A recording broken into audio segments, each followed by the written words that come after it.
நம்மெல்லாம் ஆவலோடு எதிர்பார்த்து கொண்டிருக்கக்கூடிய ஜூன் மாதம் 4ஆம் தேதி ரிசல்ட்டுக்கான தினம். டெஃபினட்டாக பாரதிய ஜனதா கட்சியும் அதனுடைய தோழமை கட்சிகளும் 400 சீட்டுக்கு மேலே வாங்குவாங்கன்றது தான் என்னோட நம்பிக்கை. அது மட்டும் இல்லை, நம்மளுடைய பாரத பிரதமர் மோடி ஐயா தான் மீண்டும் பிரதமர் ஆவார். அதில் சிறிதளவு கூட சந்தேகமே இல்லை.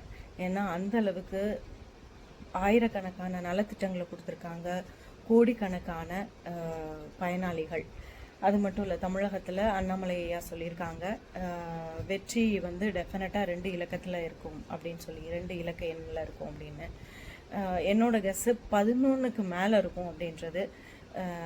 நீங்கள் வந்து என்ன நினைக்கிறீங்க அப்படின்றத. உடனே வந்து ஜெயிச்சுட்டா ஓட்டு மிஷின் எல்லாம் இவங்க வந்து யாருக்கு ஓட்டு போட்டாலும் தாமரையில் போய் விழுதான் அப்படின்னு சொல்ல தான் போகிறீங்க. அது ஸ்டாண்டர்டு கமெண்ட். அதனால் அதை பற்றி நோ ப்ராப்ளம், நோ கவலை. டெஃபினட்டாக வெற்றி வந்து தாமரைக்கு தான், அதில் எந்த சந்தேகமும் இல்லை. எத்தனை தமிழகத்தில் சீட்டு வரும் அப்படின்றத நீங்கள் கமெண்ட் பண்ணுங்கள்.